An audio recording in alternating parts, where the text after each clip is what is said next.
Hello everybody, this is Kiran and today we are going to talk about testing metric.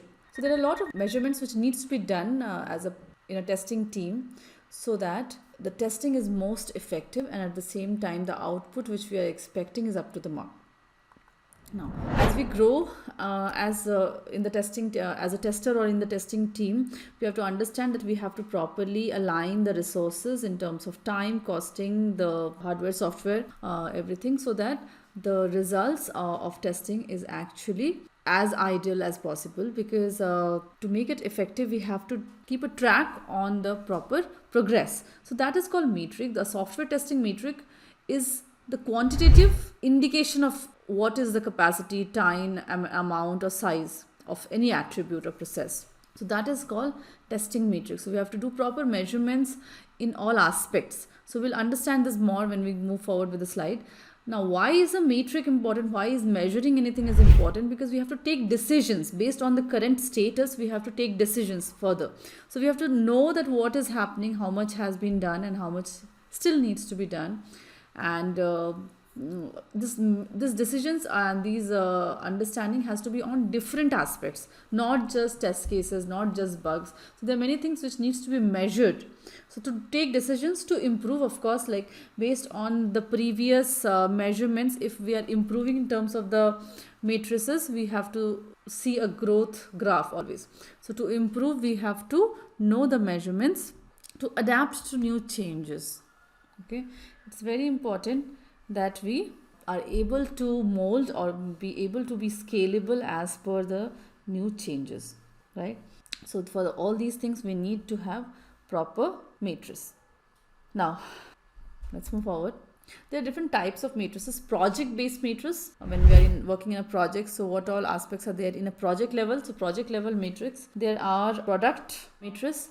So if we are working on particular product inside a project, so we have to measure based on that level. So product level matrices and process level matrices, of course, like if we are following a particular process for achieving a goal, we have to measure the process level matrices also.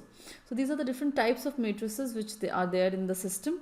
Also, the test matrix life cycle, suppose we have to build a life cycle about it. It will be, first we have to analyze that, okay, we have known that what all aspects have to be considered and how we are going to measure and what all tools we are going to measure from and how we are going to maintain the data. So when analysis is done, we have to then communicate to the team that, okay, we are going to do this.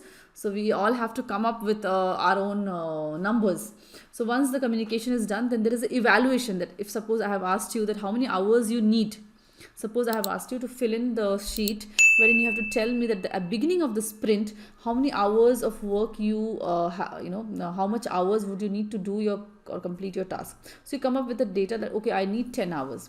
So I have to evaluate that the number of hours which you have put is actually correct or it is more or less. So the manager is doing the evaluation based on what you have submitted. And once the evaluation is done, the final report is created. So this is a life cycle of the matrices which will be created. Okay. Now if you just quickly see how many types of matrices can be there in any testing environment. So rework effort ratio. The first metric which we can discuss about is rework effort ratio.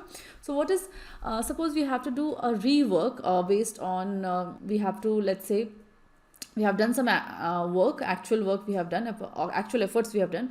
Now based on that, on the top of it, we had to do some rework because of some issues.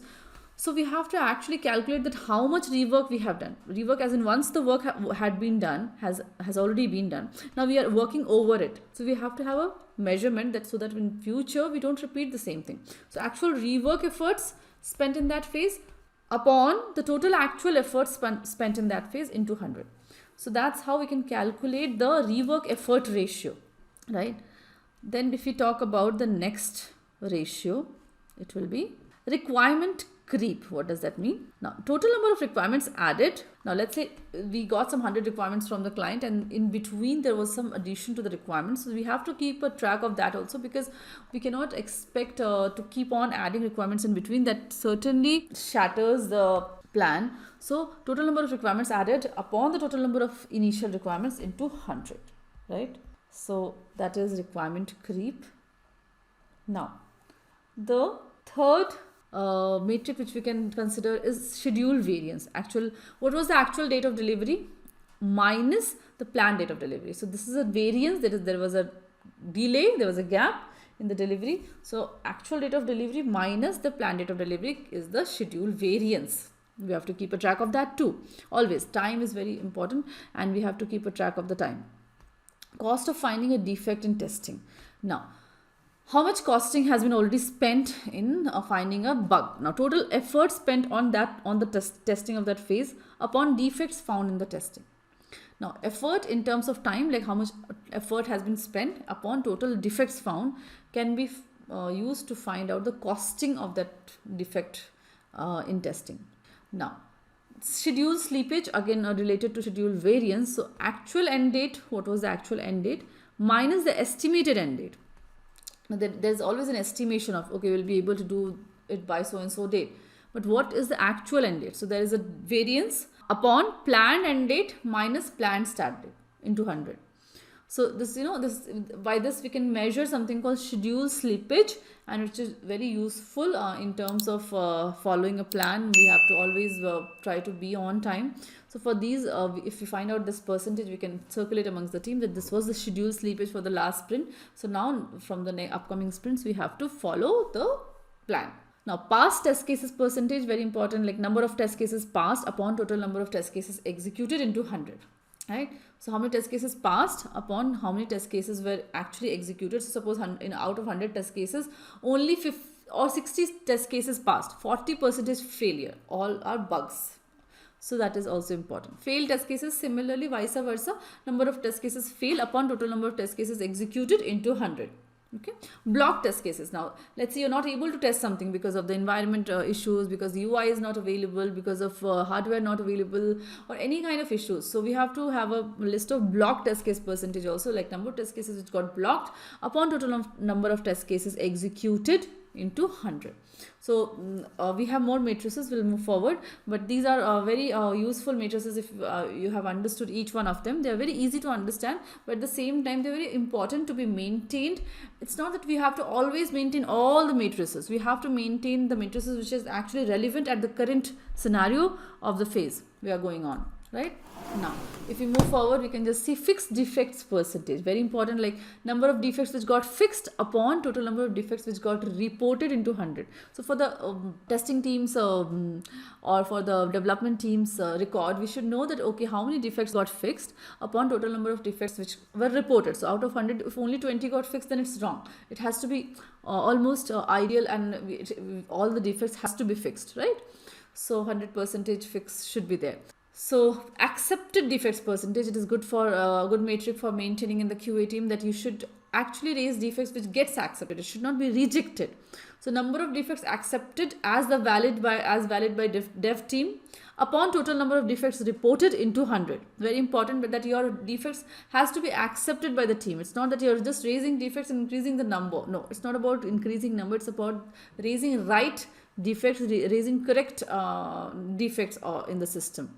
Now, defects deferred percentage, as in if the team decides to fix these defects in the upcoming releases, then they will be considered as a defects deferred percentage. Now, total number of defects deferred for the future releases upon total number of defects reported into 100. Okay, so if the team has decided to not fix them in the current, so we can have an idea, or we can have a number that, okay, 10% of the defects were deferred for the next upcoming releases. Critical defects percentage, very important metric to be maintained, that we should always have a number on how many defects were very critical in this phase, like if there were actually major issues or showstoppers, bugs like that. So, critical defects upon total number of defects into 100. Simple calculation, but very important one. Average time for a development team to repair the defects.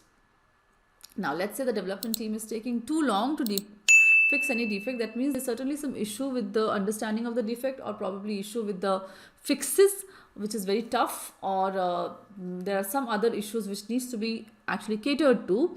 So, the average time, total time taken for bug fixes upon total number of bugs.